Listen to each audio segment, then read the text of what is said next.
오늘은 제자들의 무덤과 마리아의 무덤이라는 제목으로 하나님의 말씀 나누려고 합니다.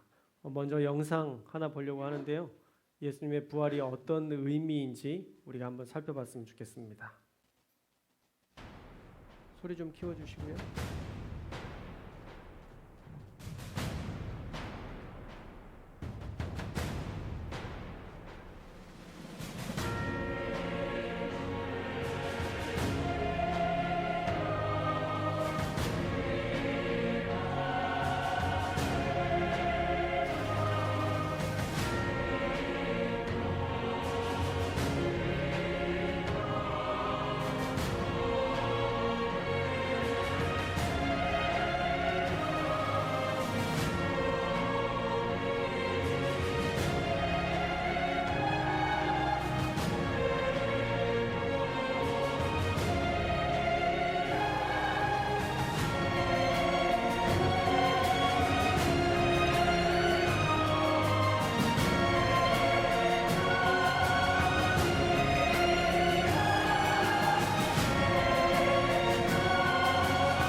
하나님께서 전능하시다는 가장 강력한 증거는요, 바로 부활입니다.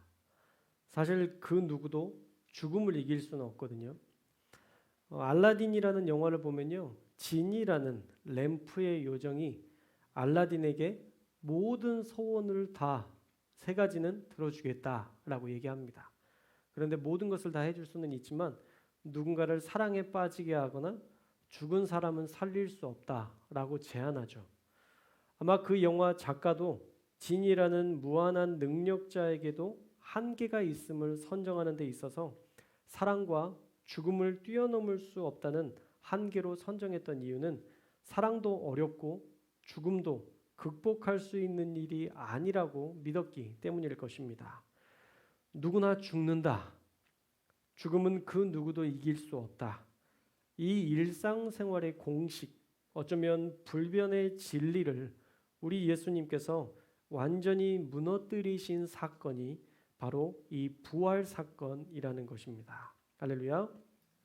그래서 이 예수님의 부활이 우리의 부활이 되어야 우리도 죽음을 뛰어넘는 믿음으로 부활 신앙으로 살 수 있게 되는 것입니다.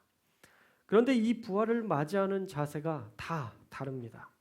오늘 말씀에 보면요, 먼저 베드로와 요한의 예수님의 부활을 대하는 태도가 나옵니다.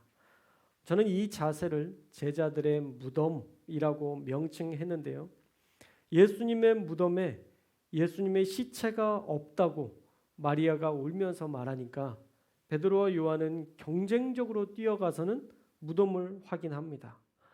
물론 오늘 말씀에 베드로는 먼저 들어가서 봤지만 겁이 많았던 요한은 선뜻 들어가지 못하는 모습을 우리가 볼 수 있습니다. 5절 말씀에 보시면 구부려서 세마포 놓인 것을 보았으나 들어가지는 아니하였더니라고 되어 있습니다.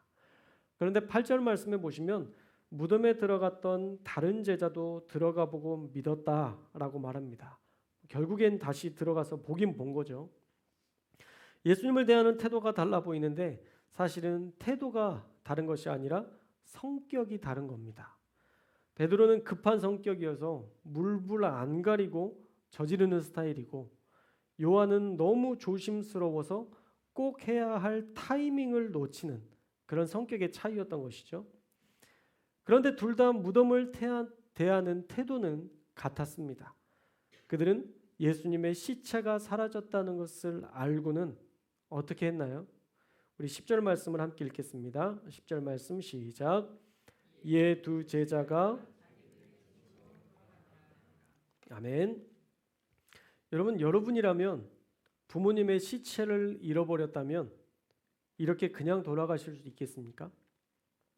그냥 집으로 돌아가실 수 있겠어요?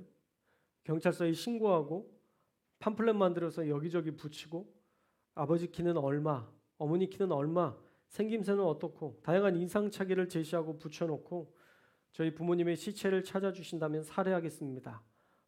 1,000만 원, 1억, 10억 얼마가 됐든 이렇게 사방팔방 찾으러 다니지 않겠습니까? 그런데 지금 두 제자는 어떻게 했나요? 그냥 집으로 돌아가 버립니다. 작년에도 사실은 같은 본문으로 제가 설교를 준비했었는데 이번 연도에도 다시 이 본문으로 말씀을 전하려고 연구하다 보니까 이 베드로와 요한 안 되겠어요. 괘씸해 죽겠어요. 아니 예수님의 수제자라고 예수님을 가장 사랑한 제자라고 말했던 인간들이 예수님이 죽고 나니까 그냥 돌아서 버립니다. 집으로 그냥 돌아가고 말았던 거예요. 나중에는 베드로가 뭐라고 했었죠? 기억나시죠? 우리 물고기나 잡으러 가자. 그리고 갈릴리로 떠나버렸잖아요. 예수님의 죽음 앞에서 그들은 모든 것을 완전히 포기해 버렸던 것입니다. 이것이 두 제자들이 본 무덤이었습니다. 예수님이 살아계시지 않는 예수님이 있는 무덤은, 그리고 예수님이 없다 할지라도 어차피 예수님의 무덤은 절망이었던 것이죠. 그리고 다시 기대할 수 없는 암흑이었던 것입니다. 단지 예수님께서 살아계실 때만 품을 수 있었던 그들은 한시적인 믿음, 한계가 있는 믿음으로 그들은 예수님을 믿었다라는 것이죠. 그런데 마리아의 무덤은 어떤가요? 우리 한번 살펴볼까요? 막달라 마리아는 가버나움과 가까운 믹달이라는 마을 사람으로 이 물고기를 잡아서 훈제하여 로마에 수출하는 지역이 바로 이 믹달 지역이었습니다. 그래서 어부들과 이 일 때문에 어부들이 물고기를 잡아오면 그것들을 훈제하는 일들을 했기 때문에 그렇게 왕래하는 사이여서 베드로와 같은 어부들과 함께 어울릴 기회가 있어서 예수님을 만나지 않았을까라고 가정해 볼 수 있습니다. 그리고 막달라 마리아의 배경에 대해서는 사실 심각한 상황이었다는 거 우리가 잘 알고 있죠. 누가복음 7장을 근거로 해서는 막달라 마리아가 창녀였을 가능성이 있다라고 이야기하고 있고요. 마태복음 26장을 근거로 해서는 어떤 이유에서인지는 모르지만 7 귀신에게 인생이 갈갈이 찢긴 여인으로 나오는데 이 막달라 마리아는 불행했던 과거의 상처를 딛고 예수님과 가장 가까운 사이로 지냈던 비공식적인 여성 제자로 볼 수 있습니다. 누가복음 8장 2절과 3절에서는요. 자신의 재산을 바쳐가며 예수님을 공개했던 여성들 중에 가장 먼저 이 막달라 마리아가 언급되기도 합니다. 우리 누가복음 8장 2절과 3절 함께 읽겠습니다. 시작. 또한 악귀를 쫓아내심과 병고침을 받은 어떤 여자들 곧 7 귀신이 나간 자 막달라인이라 하는 마리아와 헤롯의 청지기 구사의 아내 요한나와 수산나와 다른 여자와 함께하여 자기들의 소유로 그들을 섬기더라. 아멘. 자기들의 소유로 예수님을 섬겼던 사람 중에 가장 진심으로 섬겼던 사람을 가장 앞에 기록했다고 가정해 볼 때 마리아는 진심으로 예수님을 사랑하고 섬겼던 사람으로 봐도 무관할 것입니다. 그리고 부활 사건에 대해서는 복음서마다 조금씩 차이를 보이며 그 부활의 내용을 증거하는데요. 사복음서에서 공통적으로 부활 사건을 기술할 때 나오는 사람이 있는데 바로 이 막달라 마리아입니다. 마가복음 16장 9절, 마태복음 28장 8절, 누가복음 24장 10절, 또 오늘 본문 요한복음 20장 15절 등 사복음서 모두 부활하신 예수님이 막달라 마리아에게 가장 먼저 나타나셨다라고 증거하고 있습니다.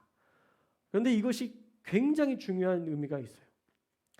막달라 마리아가 초대교회에서 끼치는 영향력이 대단했을 수 있다라고 생각해 볼 수 있는 기록이거든요. 왜 그럴까요? 사실 유대 사회에서는요, 여성은 법정에서 구속력 있는 어떤 증언도 할 수 없었습니다. 그러니까 어떤 사건에 대해서 여성은요, 증인으로 채택 자체가 되지 않았어요. 법적인 효력 자체가 없었습니다. 저도 부활 설교를 준비하면서 오카는 목사님의 설교를 한 편 들었는데 이 부분에 대해서 오카는 목사님께서는 이렇게 말씀하시더라고요. 그 당시에 여자는 사람이면서도 사람이 아니었다.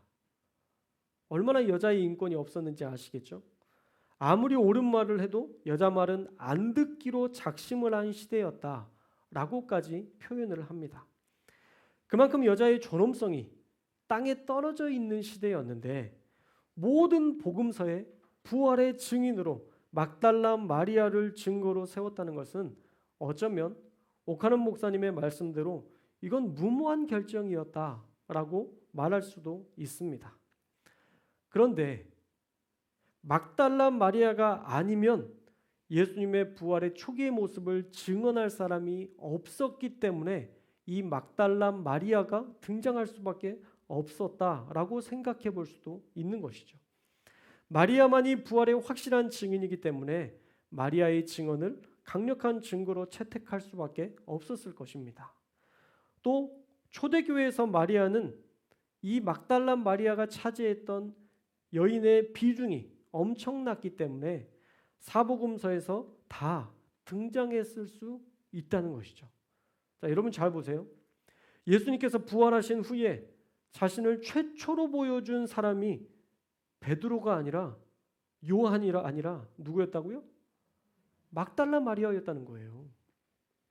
자, 그렇다면 어쩌면 예수님이 부활하신 후에 자신의 부활에 대해서 가장 확실하게 믿고 증거할 만한 사람으로 예수님께서 막달라 마리아를 선택했다는 거 아니겠습니까?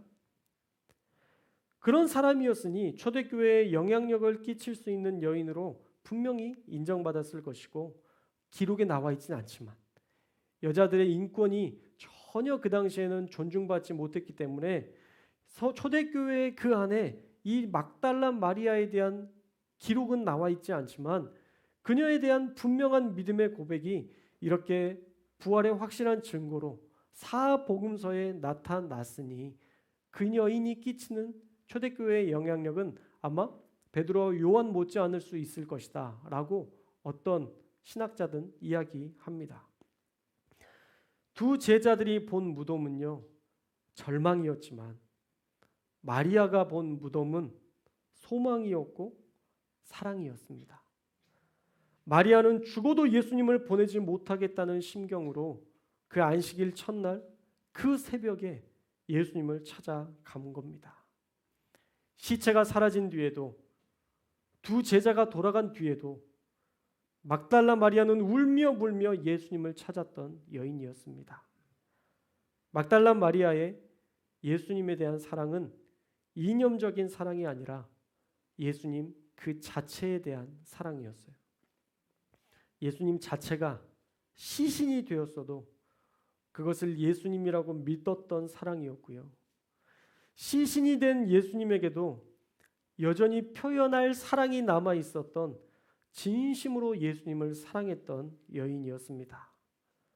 그래서 그런 사랑을 세상은 이해하지 못해서 그리스도 최후의 이라는 영화에서 어리석게도 예수님과 마리아 사이를 남녀 간의 사랑으로 왜곡해서 묘사하는데 그건 신앙이 없는 사람이나 생각할 수 있는 세속적인 사랑의 관점입니다. 막달라 마리아의 사랑은요, 더욱 순결했습니다. 메시아에 대한 사랑이었고 이 땅에 오신 예수님의 순결함에 대한 영적인 갈망으로 말미암는 거룩한 사랑이었습니다. 그런 사랑이었기에 이 땅에 예수님이 계셔도 사랑하고 예수님께서 시체가 되었어도 사랑했고 예수님이 더 이상 보이지 않아도 어떻게든 예수님을 찾고 싶은 마음에 한참 동안 무덤을 떠나지 않고 울며 불며 기다렸던 거룩한 사랑이었습니다. 저는 이 마리아의 사랑을 저와 여러분들이 가졌으면 좋겠습니다. 마리아가 지금 이렇게 예수님을 따르는 이유가 초대교회에 영향력을 끼칠 인물이 되어서 주님을 따랐던 것 아닙니다. 어떤 사람의 눈 때문에 주님을 따랐던 것도 아닙니다.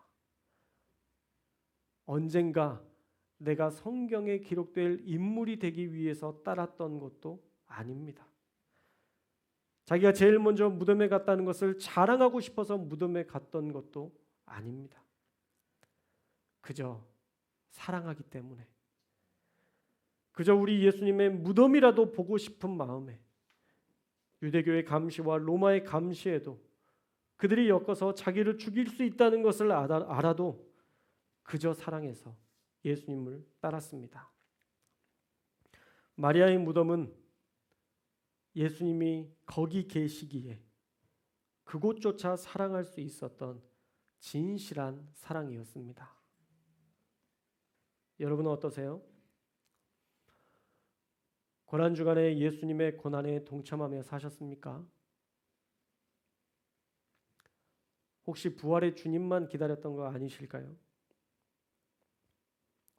예수님의 순환과 고난에는 관심 없고 다시 살아나실 예수님만 바랐다면, 나에게 기적을 줄 수 있는 예수님만 바랐다면 여러분의 신앙도 진심이라고 할 수는 없을 것 같습니다. 이 고난주간에도 내 문제에만 매달려 살고 예수님의 죽으심에 아무 관심도 없었다면 베드로와 요한처럼 살아있을 때만 힘이 있고 기적을 베풀고 능력을 발휘할 때만 믿는 반쪽짜리 믿음일지 모릅니다. 바라기는 저와 여러분이 막달라 마리아처럼 사랑하고 믿고 따를 수 있기를 주님의 이름으로 축원합니다. 아무것도 바랄 수 없는 상황에도 예수님을 찾는 사람, 시체가 된 예수님이라도 보기 위해 나왔던 막달라 마리아, 시체가 없어져서 더 이상 찾지 못할 때에도 주님을 눈물로 기다렸던 막달라 마리아, 그 마리아에게 예수님이 가장 먼저 찾아오셨다는 것을 기억하고 우리도 주님을 가장 먼저 찾고 사랑하는 부활의 증인이 될 수 있기를 주님의 이름으로 축원합니다. 오늘은 예수님이 부활하신 날입니다. 우리의 믿음도 그렇게 부활할 수 있었으면 좋겠습니다. 기도하겠습니다.